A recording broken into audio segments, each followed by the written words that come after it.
Hey, a pleasant good evening, everybody. Welcome into the next edition of the JB and Steel Show. As I am joined by my wonderful co-host, SteelFlyers, as we're here to give you some talk on the AHL, NHL, some MLB talk, as well as some NFL and basketball talk as well. Steel, how are you doing on this Monday evening? Well, I'll tell you what, I'm doing great, but I got to do something here, so just hold on a sec.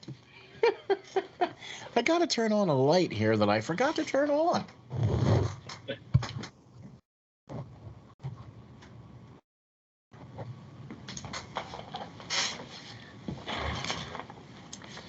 There, that makes it a little better, right? Yeah, I guess so. Okay, cool. Now you can see me better. Anyway, I'm not so much in the dark. Speaking of being in the dark, man, I'll tell you what.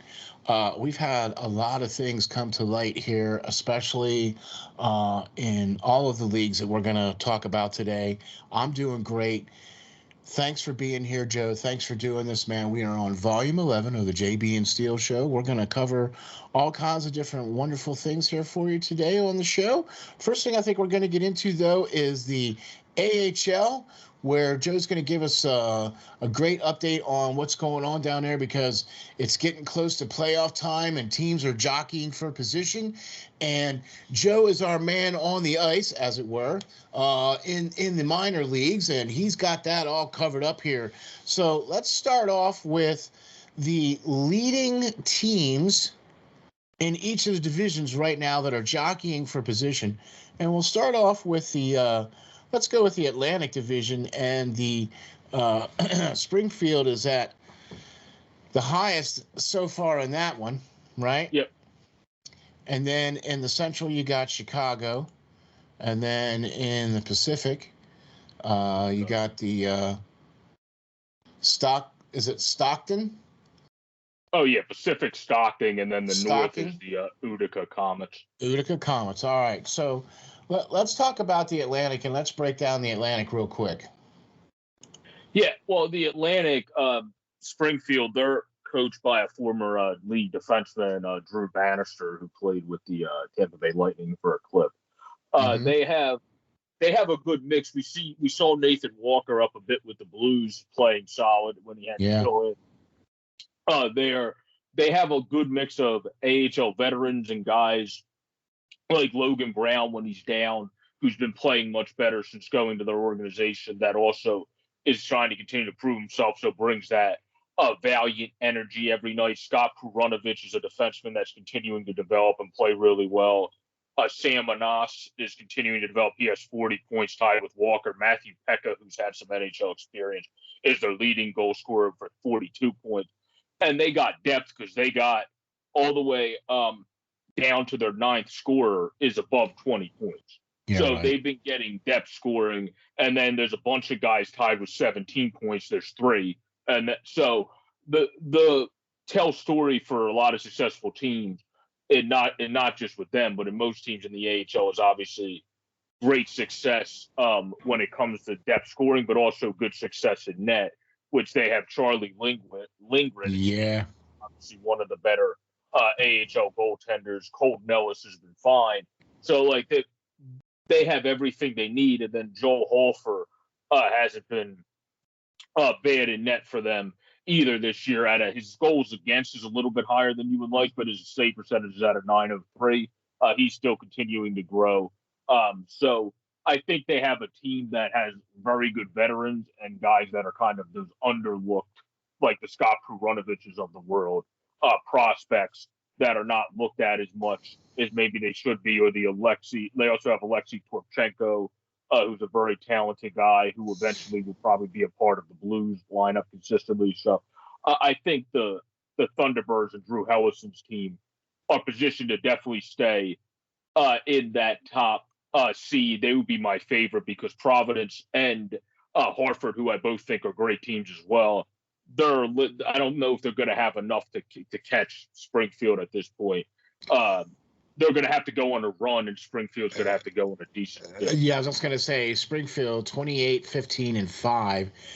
Providence is at 24, 14, and 3, and Hartford is at 25 and 16 and 4. So, and they've all played. Providence has got a lot of games in hand, like 6 games in hand. Yep.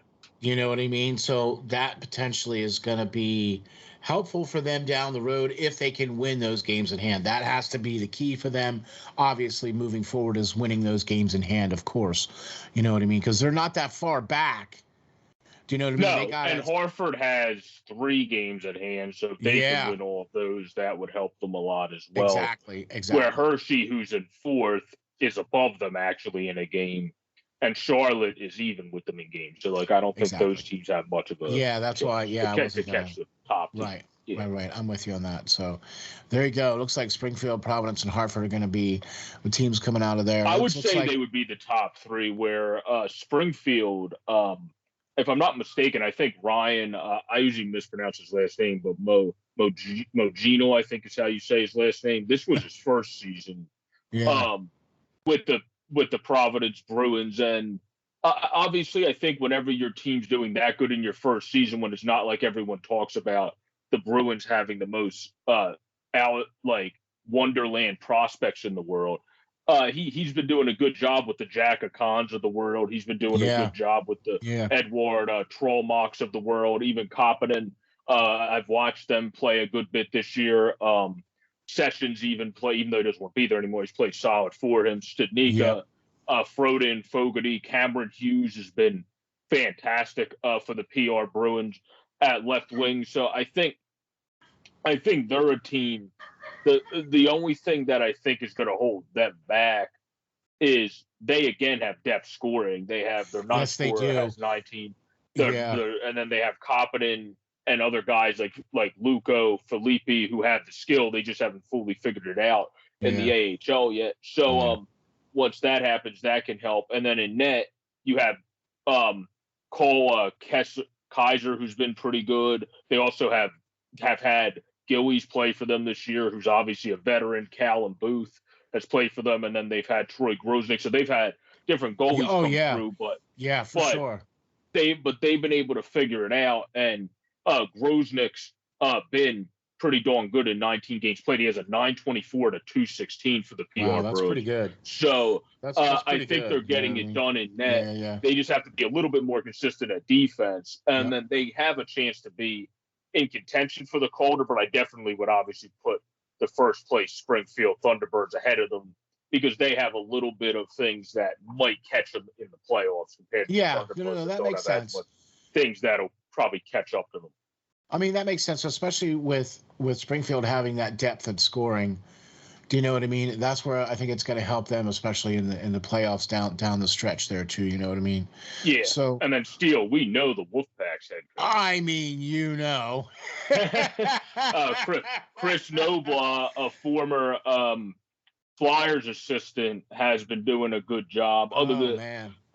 With the Hartford Wolfpack, somebody that certain people hope comes back potentially as well.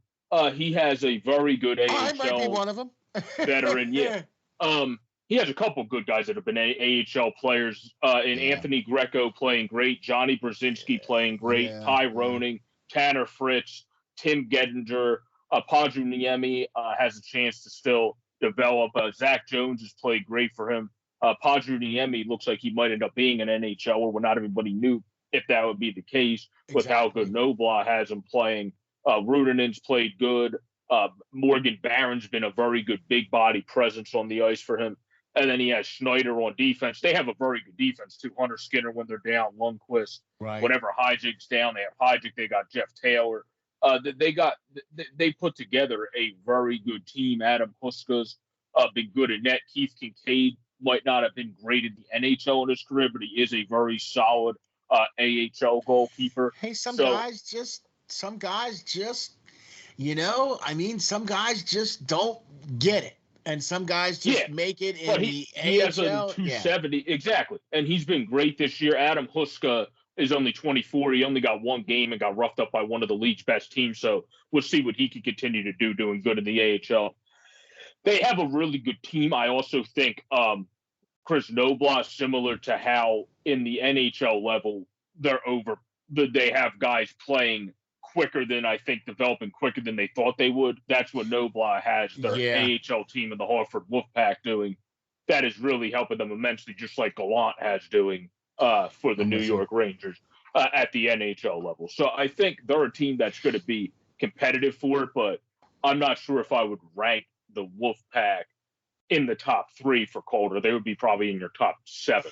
Yeah, okay. I would have to agree with you on that just because, now, I mean, they still have quite a bit of games in hand, but still, when you look at the rest of the league, like we're going to dive into the Central Division next, right? And their leading team has only got 48 games played, which is still 4 games in hand for Hartford, but they have a better winning percentage at .708.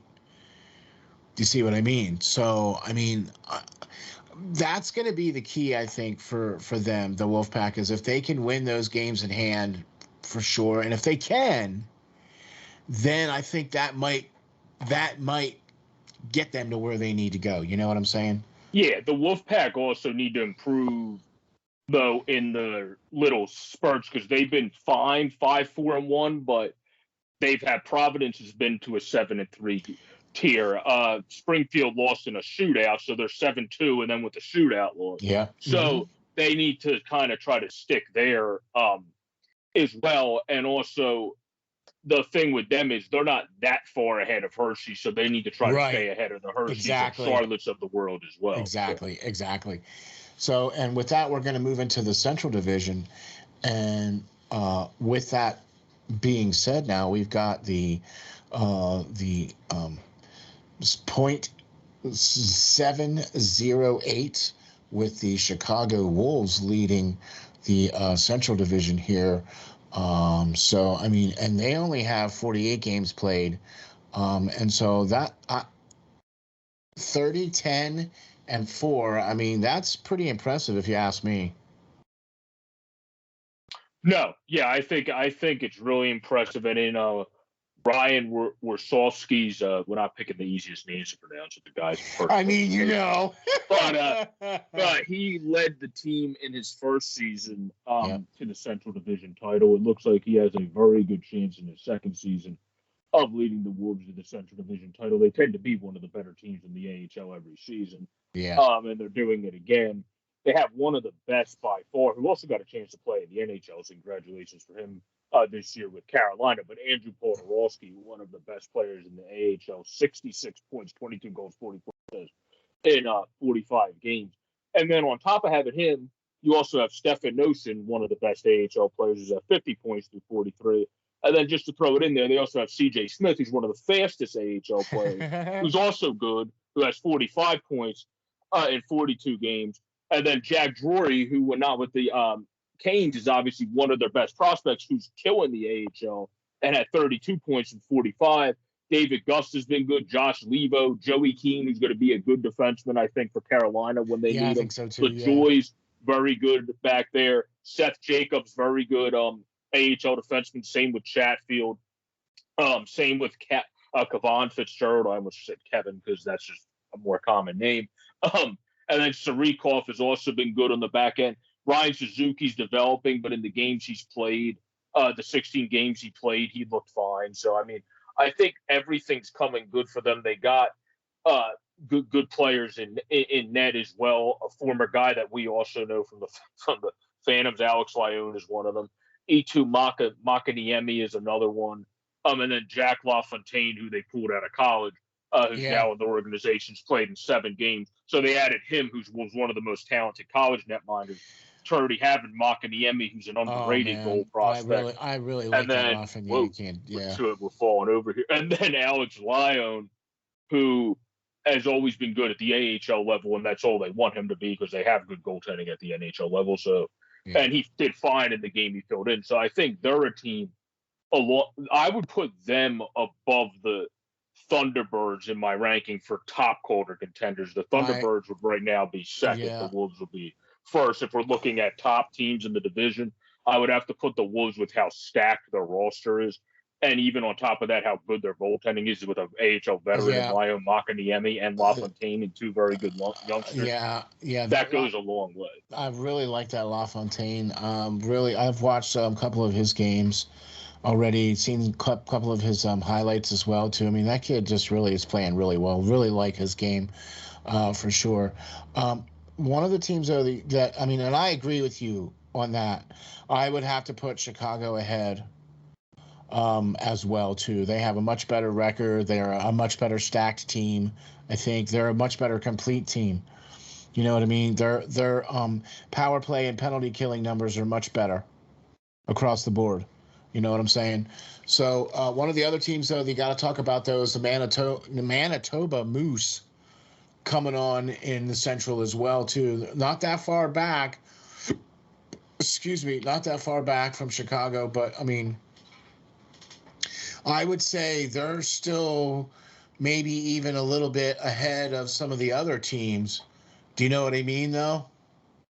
The Central Division's a tough division, so if I had to hand compared to not that the Atlantic's not a great division, but this year I would say the Central, with how Roxford has played, how Grand Rapids has played, even if you go all the way down to Iowa, they're at a 500 percentage right now. Yeah. If you go down to the sixth place team in our division, Pittsburgh's at Wilkes-Barre, he's at 520, but then Lehigh's at 479, 461 for Bridgeport. So I think the Central's been a little bit stronger this year. Manitoba's been a really good team. Lately, they've had some ugly games, only been 4-6 of late, so they kind of got to get their twine going in the great direction, because also Detroit's team of Grand Rapids, even though percentage-wise they're not above Roxford, they have a 520, but they are above them in points, and they've been 7-3. They've been one of the hottest teams of late. They're all the way down in fifth. But if teams like Roxford keep struggling, they could start making inroads. And then if you continue to go 4-6, that's not going to help you out. So Milwaukee, I think, has been a fantastic team this year. Mark Morrison is their head coach. I think for them, they're the team that I had in my mind as soon as I thought we were going to talk about this, that was need to pick the wheels, get the wheels turning again. But they are literally the epitome of depth, because nobody is the fantastic scorer on their team. Their leading scorer has 26 points, and he's a defenseman, Gawonki. And then it's Morellis, then it's Malo, then it's Cole Mayer, Malo and Mayer, both have 22. Morellis has 23. Right. So like everybody, and then if you go all the way down to their 18 scorer, they're above double digits, but they don't have, their team has literally been by everybody by committee, where that's something that's great. And I love when you have teams do that, because that's fun to watch when you don't just have always a team that has the top carrying rate. They're kind of like the Islanders when the Islanders are successful. Or the Islanders of the AHL. Everybody for Hellison's team, or from not Hellison, from Morrison's team, excuse me, is just kind of doing their thing and pulling their weight for him, and nobody has to carry that team because they just got a bunch of guys that work really well together. Mikkel Berdine is not bad in net. They have solid guys in net. Berdine's actually been good in net. 903. I didn't even realize he's pulled his numbers up that high in 244. So he's since the last time I looked over a month ago, even improved his numbers. So I think they're a team that's going to be really interesting to watch, because they play a good playoff style where everybody is a pain in the ass. And when you have a team like that, that might be a team that could be a dark horse to make a run. But the one thing that they are faltering on, that we've seen hurt teams like the Islanders, teams like other teams even that have that, even like the Wild last year, is in the end, when you're in a game 7 with Vegas, do you have that dude that's going to pull it above the 4 dudes that they have that are above like 55 points, 65 points, like the Podorowskis, the Nosons we just talked about with Chicago? Do you have the guys that are going to stack up to that? That's the only concern with a team like them. Now, speaking of guys that, you know, can do that and can score and can carry you and stuff like that, and we talked about this at the top here a little bit, and we're going to move into the North Division here. We're going to talk about Utica and how they are now leading at .713 percentage. They've played 47 games. They're 31, 11, and 5. And Yeah, they well, are the top of the. No, they're not. They're what? Second. Yeah, they're second. yeah, they're second. I think Stockton percentage-wise Stockton is .744, and then it's Utica at .713, and then Ontario is .711, and then Chicago is .708. Yeah. Yeah. Yeah. Um, So, all right. So anyway, North Division, Utica now with 47 games played at .713. What do we say they were now? Third in the league? yeah, you were saying, I mean, they're a team, they've been ridiculous the entire season from the jump. I mean, Kevin Dineen is probably a name that a lot of people will recognize in the hockey sphere. He's the head coach of the Utica Comets. I think they're a team, he had them going, they were like 18-0 and whatever the heck they would have, like they were on a ridiculous start to the season, have still been great since. They have guys that I think they're using that slow but steady development. Like the Fabian Zetterlund's a perfect example of someone that probably eventually, his birth year was 1999, so he still has a couple years to develop until he's really in his prime years. So I think they're just taking the slow and steady because he's been killing it with Deneen. So they figure let's just let him flourish down there, have him up at high confidence. Chase DeLeo's been good in the AHL. He's killing it. Alexander Holtz is lighting up the AHL when he's down there. Wiley Walsh, AJ Greer, all those guys. Nate Snore has taken a next step up. I've watched him a couple of times live when they were still in Binghamton when I was nice. at PPL. So he's taken a next step. Same with Nolan Foote.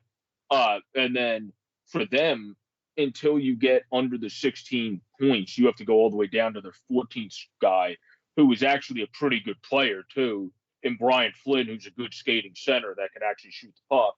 And then on defense, you don't have to worry about that because Kevin Ball's a very good prospect. Vukašević is a very solid prospect. Tyler Witherspoon's a great AHL veteran. So they got a very good mix. Grillo is also a very good veteran. Then you got Akira Schmid, who's been, especially in times, one of the hottest goaltenders in the entire league. And then Nico Goals, who also is one of the better young goaltenders as well. And then someone that isn't even a bad third string either. He's struggling this year, but he's had his moments.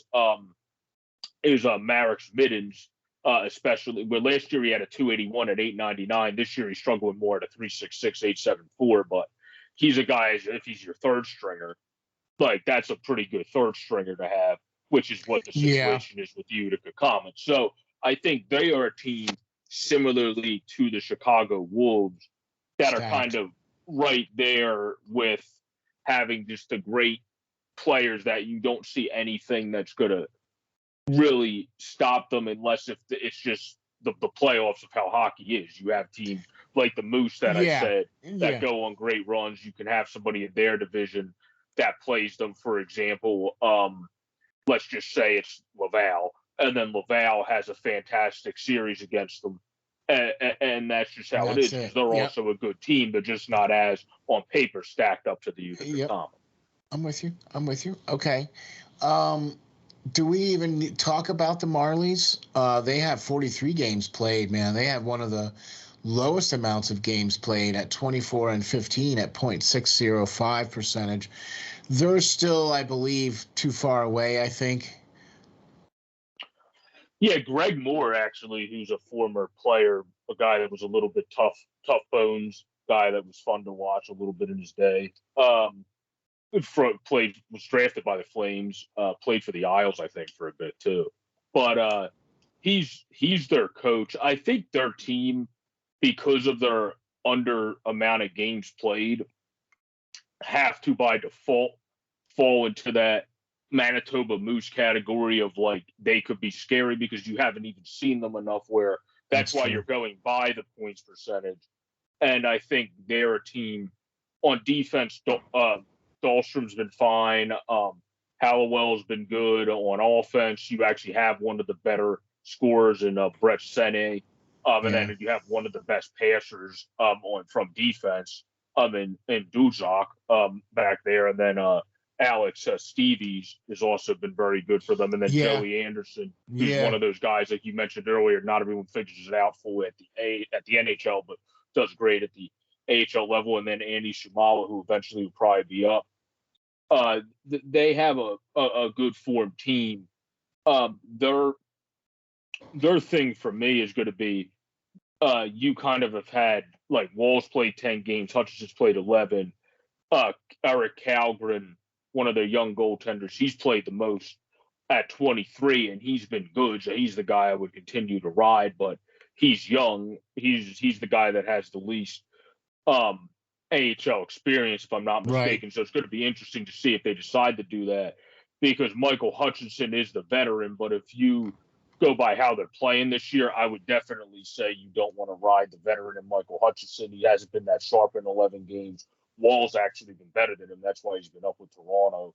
Right. So I would ride Colgren to just keep letting him play great as a youngster. That would be the only concern with the Marlies, their experience in net compared to the other teams we talked about. I got you. Okay. I mean, look, either way you slice it, I think this is going to be another competitive division, and it's going to come down here because with Utica at 47 games played, and then Toronto and Lavia at 43 and 42 respectively, there's going to be some room for jockeying. There's going to be Laval is the Laval. Pirlo I'm sorry. Pirlo corrected me in that when I said it wrong on his show. Okay, but Laval has 42 games played. Right, and Toronto has 43. So, I mean, there's still a lot of games left to be played there that they have in hand, and their percentage points are not that bad off, and their winning is not that bad off either, you know what I mean? So they do have a shot as well, too. But and then the two teams we're going to end on are the two most exciting battled-out division, where Stockton and Ontario have kind of been right on top of each other. Yeah, exactly. The entire and Bakersfield season. Trying to put its nose in there. Oh yeah, and Bakersfield's definitely in the Marley. I don't know if they're fully with the Moose. Like, I would put out of dark horse teams the Moose on top, and then the Marlies and the Condors in the same category. All right, where I think the Condors are a team. Obviously, their head coach is now up coaching in the NHL with the Edmonton Oilers, but they're a team that has continued to still get production over the top of what they expected from some, and that obviously goes a long way. And I think that's what's going to continue for them, and that's why I would put them in that dark horse category. But I would say the Moose is the top dark horse one. I would agree right now, and then the Marlies and the Bakersfield Condors fall into the second tier when it comes to it. Yeah, no, I'm with you on that, because Stockton 39-3 with only 43 games played. Holy smackers! I mean, that's like pretty reminiscent of like Carolina or Florida. They're 39, 9-3 because 3 losses. Yeah, it's 30, but they've been. I mean, the Heat have been ridiculous. They've been, for pun intended, have had a lot of love in their play this season, and they're coached by Mitch Love. So he's brought the love. Oh gosh, to Stockton. Oh man. But okay. Anyway, moving on. But Matthew Phillips has been a fantastic. Well, him and Pelletier is probably going to be up eventually. Have been fantastic. Scores 47 for Phillips. Pelletier is 41. Gordon has 40 points. So they got 3 guys above the 40-point threshold. And then let's see here, 1, 2, 3, 4 in the 20s with Luke Phillip having the most. Connor Mackey has been a very good undrafted signing that probably could eventually even play at the NHL level. So, and Byron Frost, who's actually spent some time with the Phantom, has always been a good AHL center. So they got it done. Connor Zare is a very good player. Obviously, Yuso Volomaki, I think, is still going to end up eventually becoming a solid defenseman who's already shown signs throughout his career. Colton Pullman is very good on the back end. And then when it comes in net for them, Adam Warner has been fine, and then Dustin Wolf is an absolute tank as a young goaltender in net down there. He has a 9.24, 22 wins to only 4 losses and 3 OT losses and a 2.31. So they're definitely set in net, and they're set as a whole. I would say Mitch Love's team, they're one of the top contenders with, I would say, the Chicago Wolves to be there for the Calder Cup. And then the other team that actually is probably a top contender with the Wolves is, oddly enough, in their division, which is the Ontario Reign. Because, yes, I think Utica is also a top contender, but I think by default they would become fourth because you would put it Chicago, then you would put it probably, I would say, Stockton, Ontario, because those two teams are battling out the gauntlet, and then Utica would then, by just default at that point, fall into your fourth spot. And then your fifth spot is Springfield, who, again, I think is a team that has – so basically what I'm saying right now is I think this is going to be a great Calder Cup playoffs, because I think 5 teams have a very legitimate chance to win it, with those dark horse teams like the Hartfords, the Toronto Marlies, the Manitoba Mooses, and the Condors that we talked about as well, falling in suit behind them. And those are teams that I wouldn't be surprised if they kind of leapfrog and are able to actually get it done. I'm with you on that for sure. Currently, right now, the standings are this: Stockton Heat at .744, Utica Comets at .713, Ontario Reign .711, Chicago Wolves at .708, and the Springfield Thunderbirds at .630. Big significant distance there between 4th and 5th, but then you got the teams just like we talked about: the Bakersfield Condors, the Providence Bruins, the Manitoba Moose, the Toronto Marlies. I mean, they're all in that pack right there, where a 4 or 5 game swing, because some of these teams in the lower side, especially like the Condors, the Bruins, the Moose, have some games in hand. You know what I mean? So it's pretty much up for grabs. I'm pretty excited to see how this is going to go. And I agree. I think this is going to be some pretty seriously awesome playoffs coming up here real soon for the AHL, man, for sure, for sure. When it comes to stars to close out, the on top of one of the guys favored to win the MVP with Podorowski would be TJ Tynan, who is now with the Reign. Who are one of the other, obviously the other top team of the Heat's division, and John Wroblewski has coached them pretty well. Tynan's played well. Morton Firk, who's never found his way fully in the NHL, has been great for them in the AHL. Jared Anderson Dolan, he started to develop really nicely. Same with Villard, he's played well down there. Jordan Spence, Tyler Madden, relation to a very known man in a different sport. Samuel Fajimo, Really? Vladimir Tikashev, Austin Wagner, Aiden Dudas, Alex Turcotte. So, the list goes on with that team. I think they're a well put together team as well. I have to agree. As in conclusion, and then also Matthew Vallada is one of the better young netminders down there as well. So they got it done, and he looks like he might become one of those sneaky, eventually develop him into your backup to whoever becomes the future starter there in LA. I'm with you on that for sure, man. Either way, it still boils down to some pretty exciting AHL playoff hockey coming up here really soon. We're down to about the final 2-ish months because there's only maybe 20. Supposed to be the end of April, by the time the season ends, assuming nothing has to get pushed back again and they don't do anything. Okay. So they only play 76 games? Yeah, I believe it's 76 in the 76 NHL. games. I always confuse the numbers because they're different in all 3 leagues. Right. Okay. Yeah. So the AHL plays 76 games. we are definitely fast approaching that with some teams at 50 games played already. You know what I mean? So we're definitely fast approaching that mark, and looking forward to seeing how teams are going to jockey for position, especially coming down to the wire. Next week, we're going to break down the ECHL and give you a breakdown of what's going on there too, because those guys are also getting close to playoff time and breaking things down there too. So we'll break that down for you guys next week. That'll be the ECHL next week on the JB and Steel Show.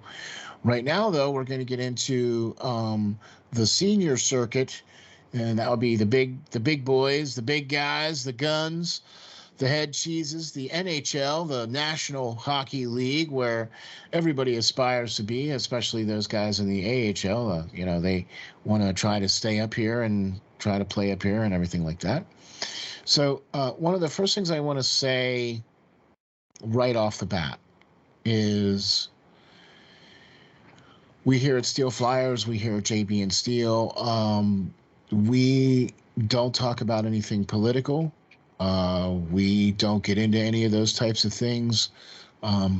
We are not part of that platform. That's not what we're trying to do. That's not what we do.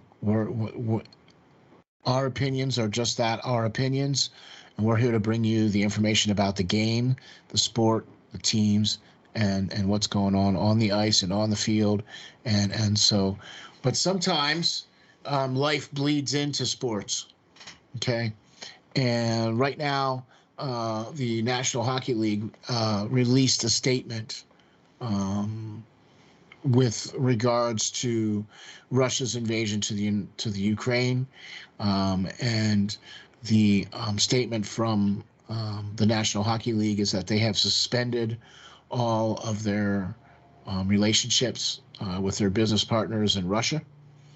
And so that's what the NHL has come out and said. So just wanted to say that, like I said, we don't talk about anything political. We're not here to get in any of that kind of stuff. But sometimes life bleeds into sports, and this has now affected sports. So this is why we're going to kind of talk about the fact that the NHL made this statement. So what do you think about this, Joe? I mean, do you think this was the right move here for the NHL to come out and make a statement like this? I think they had to, because the IIHF obviously came down hard. So I think the NHL didn't have I mean, they had to say something. I don't think the NHL was ever going to suspend Russian players like Dominic Hasek was saying, because it's not their fault that that happened. Where the only reason I think the IIHF did it is because Russia's honored on a world stage at IIHF events. I agree, yes. You're not honored on a world stage playing in the NHL. You're just doing what you do to make a living and doing the thing you love. That's so. Exactly. That's a different perspective. I agree. No, I agree 100%.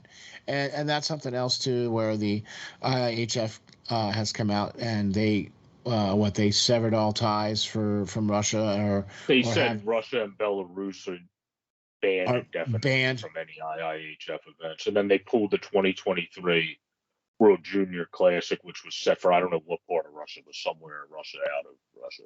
Oh, okay. So there you go. So, like I said, unfortunately, sometimes life bleeds into the sports, and this is just what we have to report. This is what we have to bring you, because we're trying to bring you the truth and what's going on here. And the NHL came out and made a statement based off of, and I think you're right, Joe. I think it was based off of what the IIHF has done, and they kind of were taking the keys from them. And kind of came out and said something the NHL did, I believe, at least anyway. At least that's my opinion. You know, look, we're not diplomats, we're not professionals. It's just our opinion. No, yeah, I would agree with that. But let's get into you bet, some of the talk about. We talked about the Chicago Wolves, so why don't we talk about the Carolina Hurricanes? Yeah, let's do that. The Carolina Hurricanes are coached by former Philadelphia Flyer, former Carolina Hurricane, a guy that still outbenches some of the players on his team. Rod Brind'Amour. He's still in better shape than some of the players on his team, I think. People playing in the league. Yeah. But when you look at their team, talk about Depth, you figure all the way down to Brady Shea. He has 22 points and has been obviously very good. Kakaniemi has 22, tied with him. Oh man, Vegas is at 28. what an Niederreiter's at amazing 28. pickup Slavin's that at was. 29. Troshik's at 36. 36. D'Angelo's at 40, who's banged up right now, but he's been great this season. Tiravinen's at 43. Svechnikov's at 50. And Aho's at 55. We're top three in goals, because I don't feel like reading 10 people again, is Sebastian Aho, then Andrei Svechnikov, and then Nito Niederreiter, who's been very good this year for them. And then Kakaniemi, some people think has been bad, hasn't. He just hasn't been fantastic. He has 11 goals and, again, had the 22 points. So he hasn't been great, but he hasn't been bad either. Their big thing, though, is on top of their great defense, you got the D'Angelo, Slavins, Peches, oh my gosh, Smiths, even Coles of the world on your defense. Slavins. But yeah, the Jacob Slavins of the world. Yeah, gosh. When you have that great defense, but you also have two goaltenders, one that has a 244 goals against in Ronta, and one that has a 203, and then one that has a 930 save percentage in Anderson and a 909 in Ronta. They definitely, I think it's the William Jennings, right, for the best goaltender. Or is that the Masterson? I always confused. Oh no, Masterson is like what Lindblom won. Okay, yeah, you're right. So the William Jennings is the one then that I think is the one the Bruins kept racking up when it was Tuukka Rask. Yeah. That's it. So I think the goalie they're trophy. Yeah, one of the favorites. Yeah, they're definitely one of the favorites for that. Plus, they've been able to get one from aforementioned Jalen Chatfield, some production from the back end. Drury's been good when he's been caught up. Seth Jarvis is 19 rookie point. Joey Keane has been in a couple games. So no matter who subbed into that lineup, it's just been smooth sailing with Rob Brindamore's team. You can't say enough about this team. And we've talked about this team in the Off the Wall Hockey Show on numerous occasions. They've been in our power rankings, gosh, almost since jump, the beginning of the season. You know what I mean? Look, let's face it. They only have 11 regulation losses on the season at 52 games played. Shut up. Okay, seriously. Yeah. I mean, they are at a plus 60 goal differential. They are 37-11-4 with 52 games played. Now, they're 6-2-2 in their last 10 games, and they've won 5 in a row. And it doesn't matter that the entire goalie room was replaced this past offseason, right? Seriously. And they lost one of their quote-unquote best defensemen, quote-unquote, and none of that mattered. They're a better team this year than I think they were last year. Yeah, well, it goes with what we talked about with other teams before, whether it's on this show, whether Fearless talked about it on his show, John talked about it on his show. But when you have the right vibes surrounding your team, culture, whatever you want to call it, that goes a long way. And it seems like no matter anybody that goes into not just the Wolves, but goes into the Hurricanes, they tend to get their game trajectory well. Pearl is all about that, man. He's all about that. So I think they're a team. It's the 2 C's. We'll get to the Avalanche later, but the 2 C teams that tend to be at the top of your list and when it comes to cup contenders, and the Avalanche and Hurricanes, and the Hurricanes of Carolina and the Avalanche of Colorado, and have been since the beginning. And here's the scary part. The next 2 teams are the Florida teams. The Sun Belt teams are right there nipping at the heels and have been all season long. We're talking about Florida. We're talking about Tampa Bay, the defending champs. And look, John and I from Off the Wall Hockey really feel that Carolina or Colorado potentially could get to 60 wins this season. They might be able to. They would be the teams to do it. Right. Okay, so we're looking for a team to finally get to that 60 game win mark. And I think Colorado or Carolina could be one of those teams to do it. What do you think? Let's see. Carolina's at 37 through 52. Colorado's at 53, 39. 39. I would give Colorado with that the slight edge, but not by much. I would give them the slight edge, though, since they are at 39 with one more game. So, but yeah, I would say both teams have a chance to do it. But when it comes to the Metro, since we're just talking about with the NHL, we'll give you the top three check-in. Another team that some people thought wasn't going to be in the playoffs this year, even here at the SteelFlyers All Sports Network, where I was the one up until they get rid of Crosby, Lafontaine, and Malkin, they're making the playoffs. And long and behold, Mike Sullivan has the Pittsburgh Penguins in the postseason again, who are now plus 30, 33, 14, and 8 with 74 points at a .673 points percentage at this stage, where, again, they've just been an impressive team that has been able to do it well. Crosby isn't even their leading points guy. He's 3 behind Gensel. Gensel has been good. Like the first 2.5 months of the season. Oh yeah, and then but then he's come back and been great. Latang's been fantastic. Russ has been great. Rodriguez went cold, but he's still been good throughout the season. They got Jeff Carter. Gensel's been playing real well. Yeah, and the scary thing for their team is you have a couple guys. You have Dayton Heine playing above his head.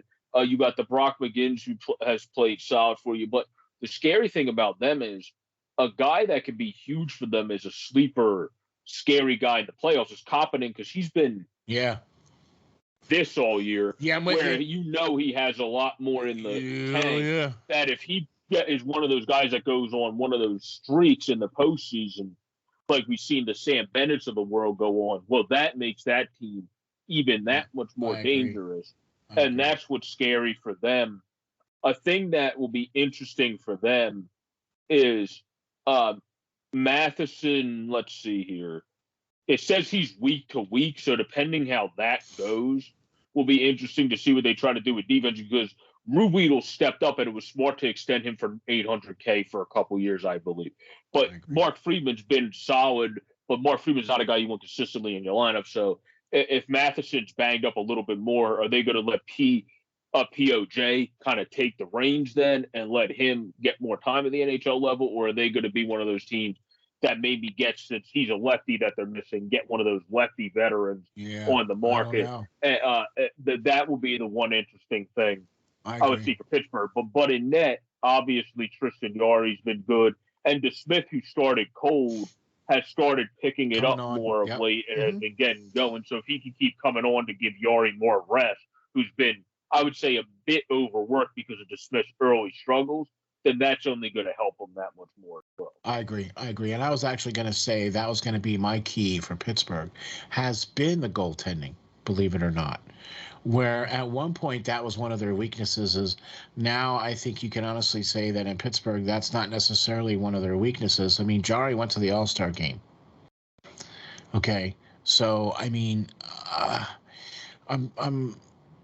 Pittsburgh just doesn't go away, man. They just are always in it. They're always there. They always have a foot in it. They always are. I mean, last year they surprisingly won the division. Right? Yeah.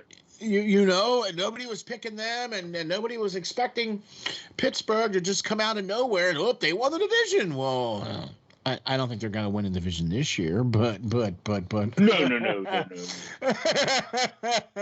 No, I don't think so either, but. No. But they've been playing really well, though, and I had to tell you, I've been impressed. I'll tell you who else I've been really impressed with, too, and that's the New York Rangers.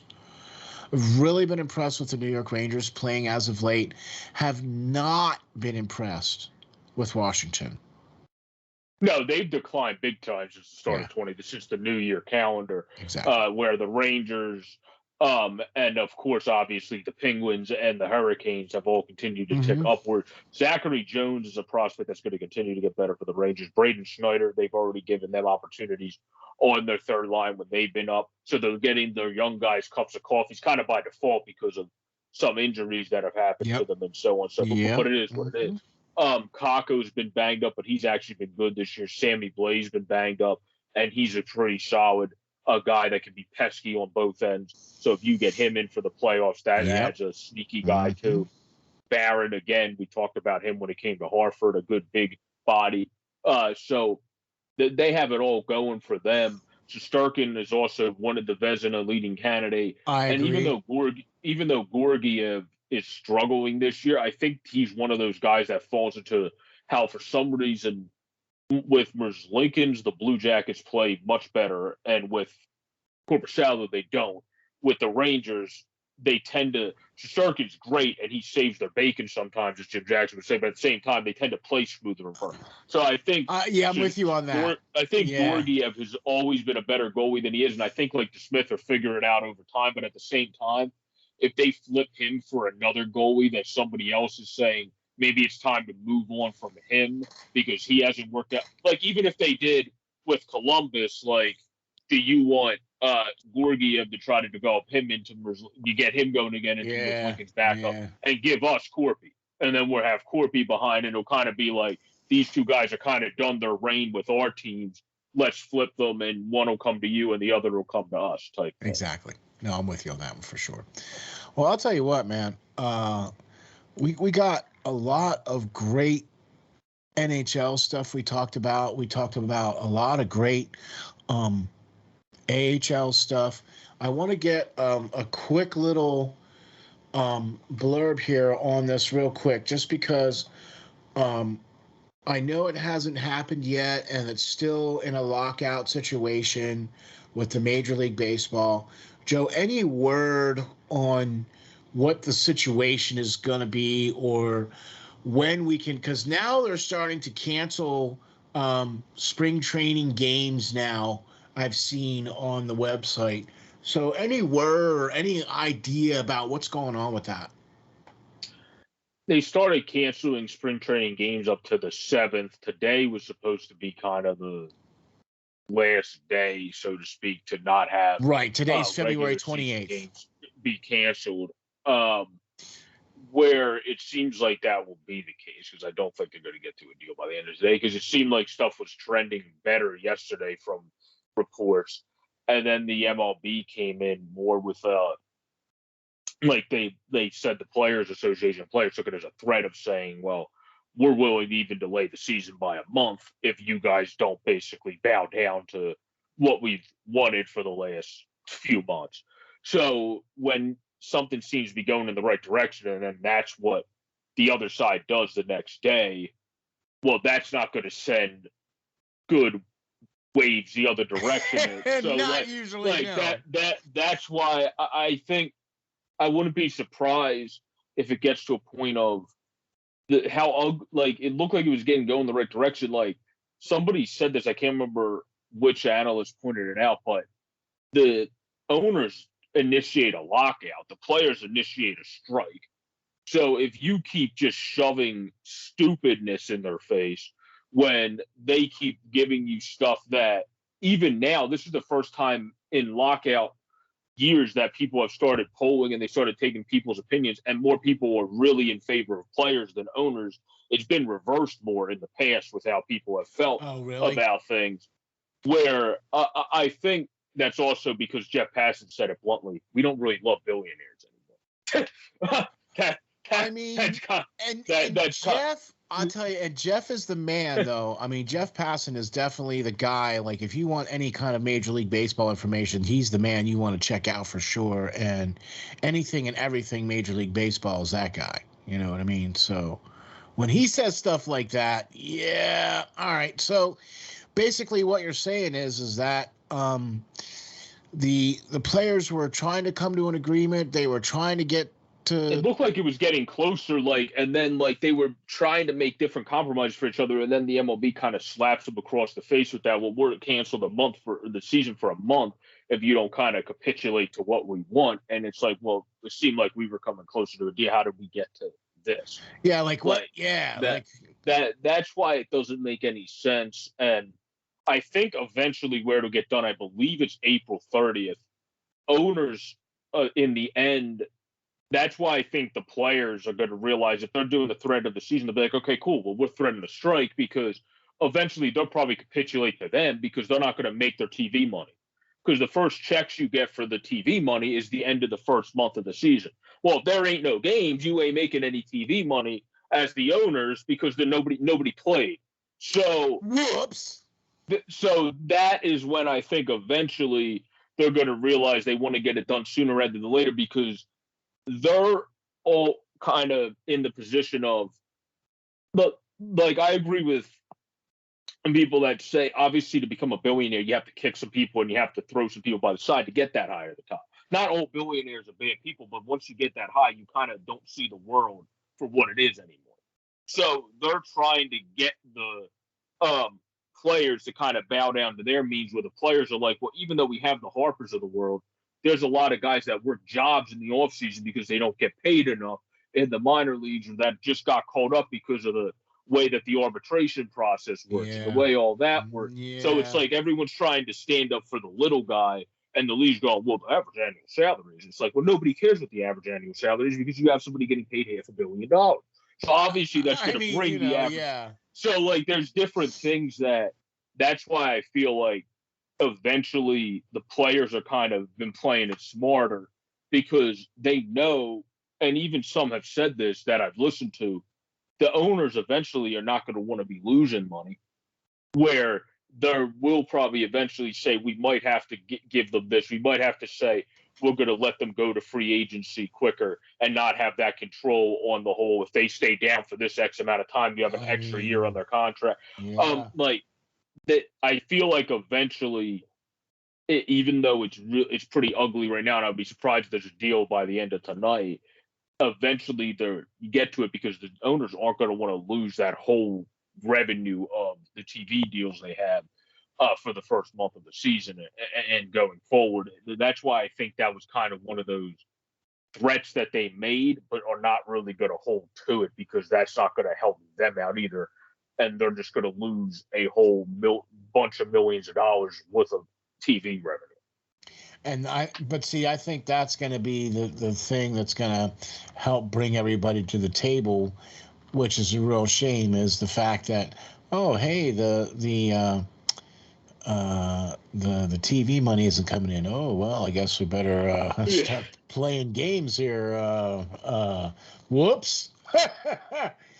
So, gosh, man, I'll tell you what. All right. So, Joe, thanks for all the great insight. Thanks for all of the great information. Thanks for all the great stuff you do here at SteelFlyers All Sports Network. Joe, you're also the beat writer for the Reading Royals, and you also write for Flyers Nitty Gritty, too, as well. And why don't you tell the folks where we can find you, where we can get you, and do you have any new articles coming out? Yeah, right now I've been doing more reporting through videos than articles because with my risks coming back from sports while still also trying to play said sports, typing isn't the easiest thing with my website. Man, you've been putting out a lot of great videos, though, man, for sure. But, yeah, so you can find me at Sports Fanatic News. JJ Borek 26 is the easiest on Twitter. Next week, we covered a lot of the AHL today, so dipped into our time for the NHL. Yep. So we'll skip the Metro next week, and we'll go into the Atlantic for the East, and then we'll cover the West for you after we do some ECHL coverage. Because the ECHL, there's not it'll be a little bit quicker, I believe, because there's also not, I feel, as many teams that are in direct contention for the Kelly Cup as there is for the Calder Cup. There's more top tier teams, and then other people in the ECHL. Cool. But still, though, because we like to cover, Joe is all about the lower divisions of the hockey leagues, and I'm all excited about the lower divisions of the hockey league because this is where the future comes from. This is where guys learn and develop their game, and this is where they become professionals, so that when they suit up for the big club, they're able to take care of business and do the things they need to do. So, thanks very like much, a name Joe. for Flyers fans would be Hayden Hodgson for next year because he fits the tough side of being a goal scorer, where Willman is the speedster. I'm with you. No. I'm with you. I am SteelFlyers, your co-host. You can find me on Twitter at SteelFlyers52. You can also find us on the web at www.steelflyers.com, where you can find all of us. Off the Wall Hockey, John, Peyton on the radio. Peyton is there. Parallel Wisdom, the great Parallel Wisdom show is there. Hockey Writers Inc., Lance Green is there. And then, of course, the JB and Steel show, where you can get Joe Borek, the great Joe Borek, and all his great stuff there, too, as well. Check us out online or on YouTube or all your platforms. Thank you very much for watching the JB and Steel show. We'll catch you the next time.